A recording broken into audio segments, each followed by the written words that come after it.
Bonjour à tous. La première dame Dominique Ouattara était hier vendredi à l'hôpital mère-enfant de Bingerville pour s'imprégner du déroulement de la mission de chirurgie pédiatrique réparatrice des sténoses caustiques de l'œsophage. Cette pathologie concerne les enfants ayant l'œsophage endommagé suite à la consommation accidentelle de produits corrosifs. Une mission gracieusement prise en charge par la Fondation Children of Africa en partenariat avec l'ONG internationale La Chaîne de l'Espoir. Les précisions de Mahama Traoré.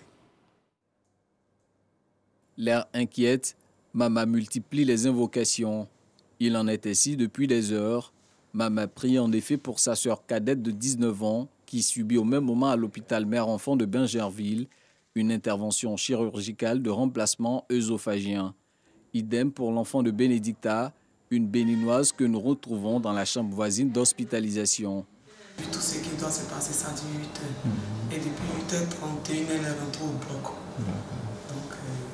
Vous ne faites que prier depuis longtemps. Je ne fais que prier depuis longtemps.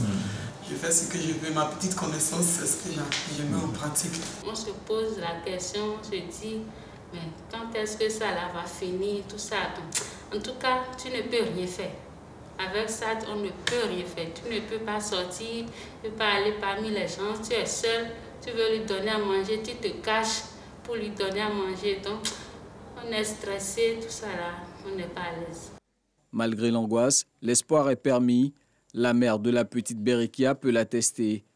Opérée lundi dernier de la sténose caustique de l'œsophage dont elle souffrait, cette petite de 3 ans et demi reprend peu à peu goût à la vie. Elle a bu de l'eau ce matin, ils ont retiré les tuyaux, les appareils qui étaient branchés, ils ont tout retiré ce matin, elle a bu de l'eau. Même tout à l'heure, elle vient de prendre de l'eau, même elle a bu de l'eau. Et ils m'ont dit que le jour à suivre, elle allait commencer à manger. Soigner des enfants ayant accidentellement ingéré des substances corrosives est à la fois délicat et coûteux.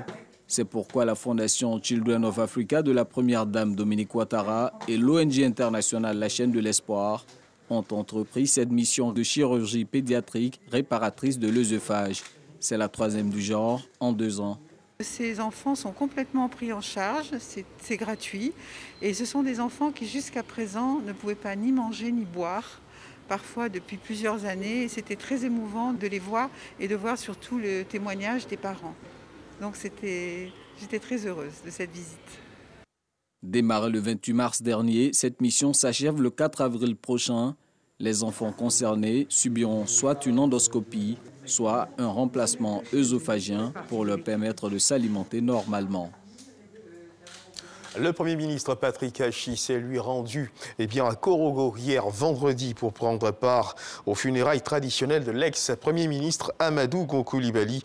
Avec lui, plusieurs membres du gouvernement, une délégation du RHDP. Le Premier ministre Patrick Achi est allé traduire à la famille de l'ex-Premier ministre Amadou Gon Coulibaly la compassion du chef de l'État Alassane Ouattara et du gouvernement. Rappelons que les funérailles traditionnelles de l'ex-chef du gouvernement Amadou Gon Coulibaly continuent jusqu'au 11 avril 2021. Ce qu'il faut également savoir, c'est que les chrétiens s'apprêtent à vivre la Pâque, un grand événement pour l'Église catholique et un moment de haute signification spirituelle pour les chrétiens en quête de raffermissement de leur foi. La fête de Pâques qui consacre la victoire de Jésus-Christ sur la mort est le clou d'un cheminement spirituel du chrétien qui prend conscience de son baptême et du chemin à parcourir. Dans l'actualité internationale au Mali, ce qu'il faut également savoir, c'est que 2 attaques terroristes ont visé d'une part l'armée malienne dans le centre du pays et d'autre part la mission des Nations Unies dans le pays, la MINUSMA, dans l'extrême nord du pays. Cette dernière a été particulièrement violente. Dans cette même région, l'armée française a de son côté mené une attaque contre un campement de présumés djihadistes le jeudi dernier. Et toujours dans l'actualité internationale, au Sénégal, les élections des conseillers municipaux et départementaux devaient se tenir avant fin mars 2021. Le report de ces élections locales a été voté hier vendredi dans la soirée à l'Assemblée nationale. C'est la 3e fois qu'elles sont repoussées. La majorité a invoqué des arguments techniques. Mais durant les débats houleux, l'opposition a dénoncé une ruse du pouvoir. Le projet de loi a été examiné selon la procédure d'urgence, une demande du chef de l'État. Une nouvelle date butoir est finalement fixée au 31 janvier 2022.